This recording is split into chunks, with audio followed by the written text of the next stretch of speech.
Clarification. Violent reaction. Picture mo na, picture. Ay, picture daw, bro. Sama ka, bro. Okay, one. Tita, sama. Ate Lai, sama ka. Ayan, alright. 1, 2, 3. Okay, one more. 1, 2, 3. Yun, okay. Ayan. You're welcome. Ayan, so una po, salamat kasi alam naman natin malayo pa pinanggalitan nyo. Hindi kayo magbiyahe sa galing ng Parañaque sa oras na, anong oras ba yun? Sa oras ng traffic. Peak hours. Agad talaga ng ano. So, but of course, syempre, ano naman, nakakapit kayo sa bagay niya, malaking bagay. And of course, pagdating po sa opportunity natin, ang pwedeng maipagmalaki po natin dito, yung magandang advocacy ng kumpanya pagdating dun sa produkto na makatulong sa kalusugan. At the same time, syempre, makapag-provide na opportunity na, kumbaga, hindi lang yung produkto, pwede rin pagkakitaan. And syempre, hindi naman tayo magkakilala, pero ang masasabi ko po sa inyo, ang iniwan namin, tiwala. Kasi masarap kong sabayan ang opportunity kasi nagsisimula kami. And tulad nga ng sabi ko, lahat ng malalaking kumpanya, nag-umpisa naman ng maliit. Ang maganda po dito, pag pinagtulong-tulungan natin, kasama po tayo sa magpapalaki. Na kung saan, pagdating ng panahon, siyempre tayo yung magkakaroon ng mga resulta. Yes. And ang masarap po dito, nagagamit natin yung sarili natin ng, kung saan matulungan yung kumpanya pagdating dun sa kanyang advocacy. Kasi, di naman talaga kayang paunlarin ng gobyerno lahat ng mamamayan niya. Pero tayo, individually, pwede natin magamit yung mga sarili natin para makatulong naman sa kapwa natin.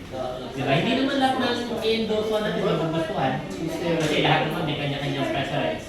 Pero ang totoo, basta naintindihan nila, naunawaan nila, nagustuhan nila, pwede natin maging kasama sila sa negosyo natin. And ang maganda doon, siyempre, pagdating ng panahon, lahat tayo happy millionaires. Diba? Hindi lang tayo believer ng produkto, hindi lang tayo user. Diba? Kundi talagang nag-manifest mismo sa atin na tayo, nagkaroon ng resulta. Tapos, ang pinaka-legacy po natin dyan, yung tipong hindi lang po tayo. Pati yung mga taong na-endorse natin, nakasama natin, meron po silang mga resulta. And ang maganda sa ating compensation plan, ganun po siya nakadesign. Nang hindi lang po ito mga kumikita, nang hindi lang po kayo, kundi dapat tayo sama-sama po. So, kumbaga, naghihila tayo pataas. Diba? Kasi that's the only way para masabi natin na naging successful na tayo. Diba? Ang maganda nun, hindi siya parang goal lang nung iisa, kundi goal natin lahat, pati ng kabuuan ng kumpanya. Diba? So, ito. Diba? Ano naman po nasa inyo naman po yung mga qualification para maging, kumbaga sa tagapaghatid balita. Actually, hindi tagapaghatid balita lang, tagapaghatid ng magandang balita sa marami. Sa DDQ. Diba? So, pagtulungan lang po natin. Nandiyan naman po si Brother Sammy. Diba? So, ang malupit, hindi lang magaling mag-present, magaling din magsayaw. Diba? Diba? So, nandiyan si Tita, and syempre kayo. Diba? Tapos, pag ginawa po natin, gawin po natin ng masaya tayo. Enjoy lang natin. Kasi wala naman talaga madali, lahat naman mahirap. Pero pag yung isang bagay, ginagawa mo na ikaw ay masaya. Yan ang nagiging pinakamadali. Yes. Masarap tayo na smile. Yes. Sige po.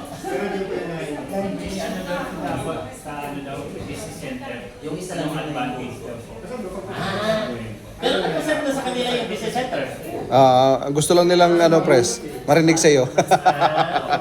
Ang advantage naman po ng business center, of course, maliban po sa mga normal na distributor. So, ikaw mismo bilang owner, meron kang plus factor, meron kang edge. Diba? Kung baga, ikaw yung magiging parang representative ng kumpanya, branch dun sa lugar na yon, na mag-cater sa pangangailangan ng lahat ng user, ng reseller, ng distributors, pagdating sa produkto at sa opportunity na meron tayo. And syempre, ang kapalit po niyan, so of course meron kang compensation, extra compensation. So katulad po, kapag business center po kayo, magiging 60% ang discount po ninyo doon sa produkto po natin. Kung ang pag-uusapan po kay Barley, binibili po siya ng member ng 400 pesos, 50% off po kasi. Pero pag business center ka, mabibili mo na lang siya ng 320 pesos. So meron kang less 80 pesos. Diba? Makabenta ka lang ng 1,000 boxes, that's easy 80,000. Eh sa totoo lang po, yung 1,000 boxes na yan, dinidistribute lang po yan ng isang distributor. Binibenta lang po yan ng isang tao na merong background sa direct selling, ano yan, simple lang. Diba? Sa isang tao pa lang yun. Eh paano po? Marami sila. Diba? At ang pinag-usapan po natin, barley pa lang. Hindi pa natin pinag-uusapan yung ibang produkto katulad po ng coffee. Diba? Katulad po ng vitamin C. At iba pang magagandang produkto na ilalabas ng kumpanya. Pagdating naman po sa product button or yung mga packages, meron din po kayong 10% na rebates. Kaya nga nagulat Diba yung 4,990 po, meron po kayong discount na 500 pesos. Yung diamond po natin na 149,990, meron po kayong 15,000 na discount. So kahit hindi ikaw yung nagpasali, yung tao, bumili lang dun sa branch mo, meron ka 15,000. Diba, inabot mo lang yung product, inabot mo lang yung package. Diba, so ganoon po siya kaganda. Tama eh. So tapos, ang maganda nun, syempre, dahil ikaw yung may hawak ng isang area, sa'yo lahat yun. Kumbaga, let's say, sino po ang may probinsya sa inyo? Saan po man? Samar. Saan po sa Samar? Yun po yung isa sa pinaka-populated at progressive na lugar. O halimbawa po ma'am, Katarman Samar. Di ba, nag-business center po kayo doon ma'am. Ma'am, yung mga tao doon, sa kanila po kayo bibili ng lahat ng produkto na kailangan nila pagdating po sa First Class International. Bakit? Alam ko naman dito pa sila umorder sa main office natin. Di ba, syempre may delivery fee pa yun, may shipping fee pa yun. Eh, nandun lang naman yung opisina niyo. So, ang maganda po, makikita niyo po yung ating mga business partners po doon sa area. And the good thing po, pagdating sa bagay na yan, ang Samar kasi hindi naman yan isang maliit na lugar eh. Napakalaki po yan. Kahit po sabihin na natin na yung medyo malayo, kaysa pumunta po dito sa Metro Manila at magpaano ng sa LBC ng product, pupunta na lang po kayo. Diba? Ganun po siya kaganda. And ang maganda rin po nun, mas malalim po yung parang magiging parang contribution po natin sa company natin. Gaano kasarap po na ikaw may-ari ng business center na ang daming tao na tutulungan sa paligid mo. Kagrupo mo man po hindi. Diba sa tapos may class age ka pa. Diba? And ang maganda po niyan, yung company po natin, merong programa, merong support system pagdating po sa bagay. So, una po, halimbawa, nag-business center po kayo in particular area, katulad po ng sabi po. Yung company po natin, magpapadala po ng at least 3 leader na full-timer. Kahit hindi nyo po katid, full-timer. Magre-renta po doon ng tirahan sa po ng company natin. Ang gagawin po, isa-saturate yung area po ninyo. I-introduce po natin yung First Class International, yung mighty extracted barley po natin sa lahat po ng tao na nandun. Sa-saturate po. So, ibig sabihin, hindi ka kakabahan na, uy, naglabas ako ng 3 million, naglabas ako ng 5 million. Paano po kaya mababawi ito? Hindi po. Kahit wala po yung distributor doon, gagawa po tayo ng distributor doon. Kung baga, mag-build po tayo. So, yun po yung commitment ng kumpanya po natin. For 3 months po. For 3 months. Tapos, meron po tayong isasagawa doon na business presentation. Meron po ba doon Jollibee, McDonald's? Yan, nice. Rerentahan po natin yun isang beses sa isang buwan or 2 beses sa isang buwan. Magpapadala po tayo doon ng mga speakers po natin. Papadala po natin yung training director po natin, si Brother Sabi. And personally po ako, pupunta rin po ako doon. Yun. At yung iba po nating mga leader. In short, talagang win-win business. Win-win na talagang tulungan yung mga tao pagdating sa opportunity po na meron tayo. At wala pong ibang gagawa kundi tayo. Ang maganda, hindi tulungan po natin siya. And ang maganda po sa pagiging business center, hindi naman po kayo lugi pagdating dun sa inclusion ng package. Kasi ano po yun puro product bundle. Kumbaga, goods as cash. Kasi nabibenta po yung package at hindi po na-expire yung foods natin. Hindi po, wala po expiration. Kaya hindi po kayo kakabahan ako. Napipressure ako kasi 2 buwan na ako. Parang ilan pa lang yung nabibenta ko. Wala akong expiration. At the same time po, pwede po tayong tulungan ng mga leader po natin sa pagdidispose po ng mga package po natin, ng mga product bundle po natin. So kumbaga, hindi nyo po gagawin na mag-stop. Kung kayo po, meron pong kakayahan na mag-business center, maganda po yun. Why? Kasi sa isang lugar po, isa lang po ang pwede. And try to imagine, hawak mo yung isang lugar, ikaw lang ang business center doon. Walang pwede makaagaw sa'yo doon. Malaking negosyo po yan. Yes. Opo, ano yan, ang multi-level marketing, ang ganitong klase ng negosyo, ano to kumbaga sa compounded. Kumbaga, lumalaki. Kumbaga, nadadagdagan lang. Mag-uumpisa sa maliit, palaki ng palaki. Magugulat ka, yung isang distributor, magiging 3 na. Magugulat ka, 10 na sila. Magugulat ka, 50 na. 100 na, tapos gulat ka, ang dami na pala ng distributor dito. Di ba ngayon, iniisip ng iba, Pres, paano yun? Kung lahat kami member na, good news yun. Bakit? Lahat din yan, user na. So, ibig sabihin, bibili ng produkto natin paulit. Ang produkto po natin, hindi lang po siya basta consumable, highly consumable. Ito po ang pinaka-mabenta at pinakasikat na health product sa panahon natin ngayon. Mas sikat pa po ito sa Biogesic. Kasi yung Biogesic po, iniinom lang kung masakit ang ulo. Pero yung barley po, iniinom po itong araw-araw. Lalo na pag naintindihan po natin yung health benefits. And ang barley po, hindi lang po para sa may mga karamdaman. Kaya po tayo iinom ng barley para maiwasan po natin magkasakit. Kasi ang ginagawa ng barley, pinupunan niya yung kakulangan ng nutrients sa katawan natin nang sa ganun, hindi tayo magkasakit. So pag naipaintindi natin sa tao yun, hindi mo siya kailangan pilitin na bumili nito. Kasi magiging part na yan ng routine ng buhay niya. Yes. Ang maganda po, hindi lang naman barley produkto natin. Palabas na po, bago matapos ang November or first week ng December, ang ating coffee.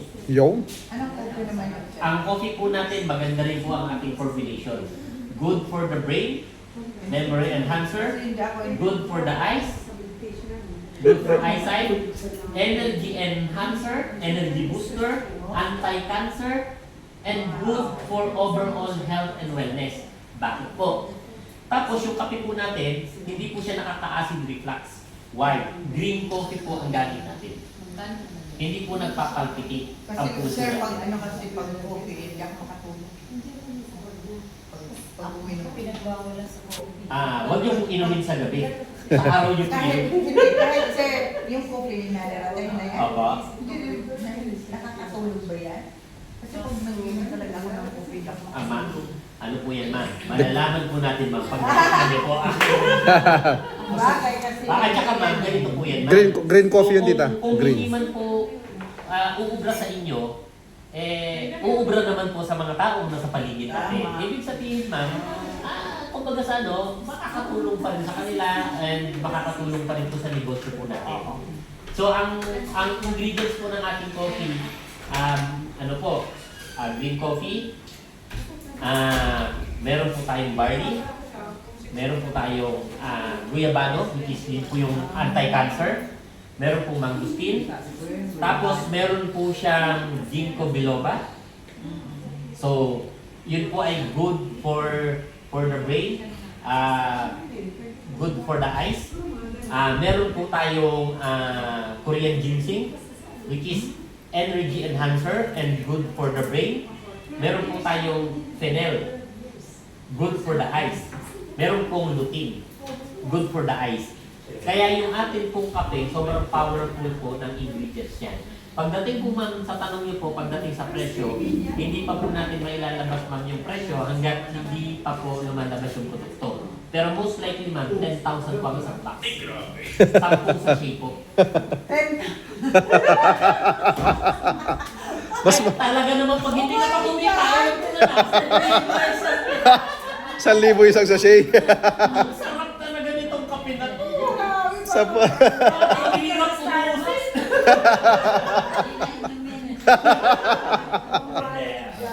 Ano po? Yun po eh. Joke lang, joke lang. May joke po na kasama doon.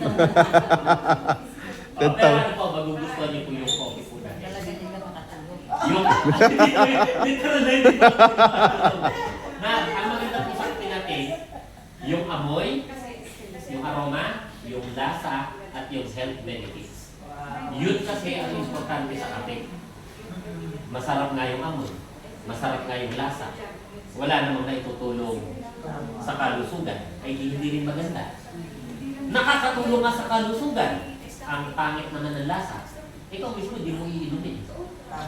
Pero kung masarap, amuyin, yung tipong pagsalin mo pa lang, yung nasa paligid, gusto ko magkape. Diba? Napapakape. At kumita pa. Yes. Diba? Masarap yung amoy, yung lasa, loaded yung health benefits. Yaw. Diba? So, maganda po yung produkto na. kaya sa 10,000. Hindi tayo maglalabas ng mga produkto po na hindi din talaga.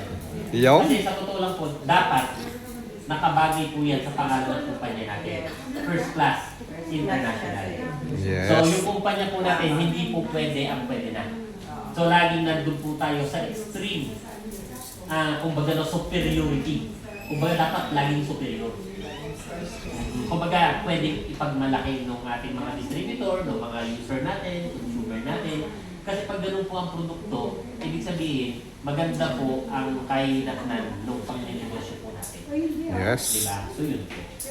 And ang maganda po, again, masasabayan po natin. Kasi nagsisimula pa lang po tayo. And we are all inviting you sa ating parating na grand launching po, January 17. Ayan, so coordinate na lang po kayo kay Brother Sam. Diba? And hopefully maging part po kayo nung history ng ating kumpanya. Limited lang po yung seats, 350 lang po ang pinaka-attendees po natin hanggang maximum of 400. So, ganun lang po. So, hopefully. Diba? And syempre, yun nga, maging parte po tayo ng advocacy ng kumpanya na makatulong yung produkto pagdating sa health and syempre, maging kabuhayan na rin po ng marami. Yes. And with the help of Brother Sammy, ang ating nakakasipag po na training director, SBI. Right? Yeah. Saan ka pa? Diba? Kumbaga sa ano wala ka nang hahanapin pa. Yun.